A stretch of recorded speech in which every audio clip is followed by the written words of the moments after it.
পাইকগাছায় তারুণ্যের উৎসব ফুটবল প্রতিযোগিতায় চ্যাম্পিয়ন চাঁদখালী। খুলনার পাইকগাছা থেকে আশরাফুল ইসলাম সবুজের পাঠানো প্রতিবেদনে বিস্তারিত।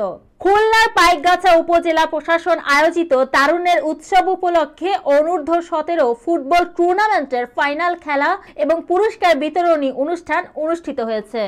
মঙ্গলবার বিকালে উপজেলার গদাইপুর ফুটবল মাঠে ফাইনাল খেলা শেষে বিজয়ী ও রানার্স আপ দলের মাঝে পুরস্কার বিতরণ করা হয়। ফাইনাল খেলায় অংশগ্রহণ করে চাঁদখালী ইউনিয়ন পরিষদ একাদশ ও কপিলমণি ইউনিয়ন পরিষদ একাদশ। খেলায় নির্ধারিত সময়ে উভয় দল গোল করতে না পারায় পরবর্তীতে খেলা ট্রাইবেকারে গড়ায়। ট্রাইবেকারে চাঁদখালী ইউনিয়ন পরিষদ একাদশ 5-4 গোলে কপিলমণি ইউনিয়ন পরিষদকে হারিয়ে চ্যাম্পিয়ন হওয়ার গৌরব অর্জন করে।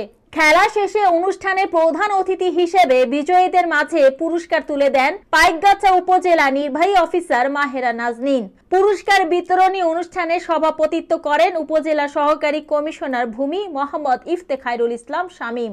এ সময় উপস্থিত ছিলেন উপজেলা বিএনপি সভাপতি ডাক্তার আব্দুল মজিদ, ভারপ্রাপ্ত সাধারণ সম্পাদক তুষার কান্তি মণ্ডল, উপজেলা কৃষি অফিসার কৃষিবিদ মোহাম্মদ একরামুল হোসেন, উপজেলা প্রাণী সম্পদ কর্মকর্তা ডাক্তার পার্থ প্রতিম রায়, উপজেলা মৎস্য কর্মকর্তা সৈকত মল্লিক, উপজেলা প্রকৌশলী মোহাম্মদ শাফিন শোয়েব, উপজেলা হিসাব রক্ষণ অফিসার মোহাম্মদ আবুল বাশার, উপজেলা খাদ্য কর্মকর্তা হাসিবুর রহমান, পল্লী বিদ্যুতের ডিজিএম সিদ্দিকুর রহমান, পৌর বিএনপির আহ্বায়ক সেলিম রেজা লাকি, উপজেলা বিএনপির সাংগঠনিক সম্পাদক মোহাম্মদ আবুল হোসেন, ভারপ্রাপ্ত চেয়ারম্যান আব্দুল্লাহ সর্দার, ইউনুস আলী, শেখ খোরশেদুজ্জামান, প্যানেল চেয়ারম্যান ফাতিমাতুজ্জোহরা রূপা, সাবেক প্যানেল চেয়ারম্যান আক্কাস ঢালি, ইউপি সদস্য আনিসুর রহমান সানা, আনিন উদ্দিন, মতলেব আলী, আনিসুর রহমান বিশ্বাস, হোসনে আরা বেগম, জুলেখা খাতুন, সিএম মোহাম্মদ আব্দুল বারী, ইউপি প্রশাসনিক কর্মকর্তা জিএম আব্বাস উদ্দিন, জামিলুর রহমান রানা সহ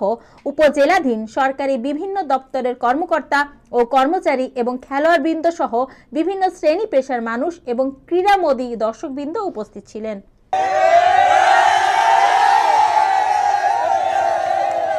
মৌমিতা তন্নি, জিবিসি টিভি, ঢাকা।